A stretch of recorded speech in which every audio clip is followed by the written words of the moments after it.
Friends, welcome to നാവിൻ രുചി. ഇന്ന് നമ്മൾ തയ്യാറാക്കാൻ പോകുന്നത് ഒരു ഹെൽത്തി ബ്രേക്ക്ഫാസ്റ്റ് റെസിപ്പിയായ ഓട്സ് ഓംപ്ലേറ്റ് ആണ്. അപ്പോൾ വെയിറ്റ് ലോസ് ചെയ്യണമെന്ന് നോക്കുന്നവർക്ക് കഴിക്കാൻ പറ്റിയ ഒരു കിഡിലൻ ബ്രേക്ക്ഫാസ്റ്റ് റെസിപ്പിയാണ്.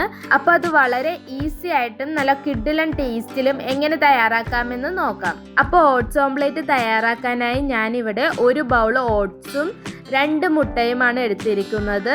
ഇനി നമുക്കിതൊരു ബൗളിൽ 2 മുട്ട പൊട്ടിച്ചൊഴിച്ചു കൊടുക്കാം.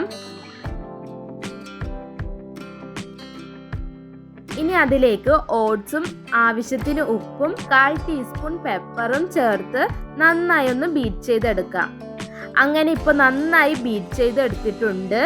ഇനി ഒരു പാൻ ചൂടാക്കി അതിലേക്ക് 1 ടേബിൾ സ്പൂൺ വെജിറ്റബിൾ ഓയിൽ ഒഴിച്ച് നന്നായി ചൂടായി വരുമ്പോൾ കലക്കി വെച്ചിരിക്കുന്ന മുട്ട അതിലേക്ക് ഒഴിച്ചു കൊടുക്കാം. എന്നിട്ട് ഒരു സ്പൂൺ വെച്ച് നന്നായി സ്പ്രെഡ് ചെയ്ത് കൊടുക്കാം. എന്നിട്ട് ഒരു സൈഡ് നന്നായി വെന്ത് വരുമ്പോൾ മുട്ട ഒന്ന് തിരിച്ചിട്ട് കൊടുക്കാം. എന്നിട്ട് തിരിച്ചിട്ട ഭാഗം ഒന്ന് ചെറുതായി വെന്ത് വരുമ്പോൾ നമുക്ക് വീണ്ടും മറിച്ചിട്ട് കൊടുക്കാം. എന്നിട്ട് അതിൻ്റെ ഒരു സൈഡിലായിട്ട് സ്ലൈസ് ചെയ്ത് വെച്ചിരിക്കുന്ന തക്കാളിയും ക്യാപ്സിക്കവും സവാളയും ഓരോന്നായി വെച്ച് കൊടുക്കാം. എന്നിട്ട് ഇതിൻ്റെ കൂടെ ഗ്രേറ്റ് ചെയ്ത് വെച്ചിരിക്കുന്ന ചീസും അതിൻ്റെ മുകളിൽ തൂക്കിക്കൊടുക്കാം.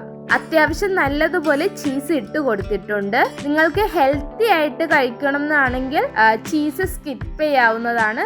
ഞാൻ ജസ്റ്റ് കാണിക്കുന്നേ ഉള്ളൂ. ഇനി ഇതിൻ്റെ മുകളിൽ കുറച്ച് പെപ്പർ പൊടിയും ചില്ലി ഫ്ലേക്സും കുറച്ച് സോൾട്ടും തൂക്കിക്കൊടുക്കാം. എന്നിട്ട് ഇതൊന്ന് പകുതിയായി ഒന്ന് മടക്കി കൊടുക്കാം ഇതുപോലെ. എന്നിട്ട് ഇത് 2 സൈഡും നല്ലതുപോലെ തിരിച്ച് മറിച്ചും ഇട്ട് ചീസൊക്കെ മെൽറ്റ് ആകുന്നത് വരെ ഒന്ന് നമുക്കിതൊന്ന് ചുട്ടെടുക്കാം. അങ്ങനെ നല്ല അടിപൊളി രുചിയിൽ ഈസി ആയിട്ട് ഓട്സ് ഓംപ്ലേറ്റ് റെഡി ആയി വന്നിട്ടുണ്ട്. അപ്പോൾ എല്ലാവരും ട്രൈ ചെയ്ത് നോക്കുക. നിങ്ങൾക്ക് ഈ വീഡിയോ ഇഷ്ടപ്പെട്ടാൽ ലൈക്ക് ചെയ്യാനും കമൻറ്റ് ചെയ്യാനും സബ്സ്ക്രൈബ് ചെയ്യാനും മറക്കരുത്. നല്ലൊരു റെസിപ്പിയുമായി അടുത്ത വീഡിയോയിൽ കാണാം. Thanks for watching.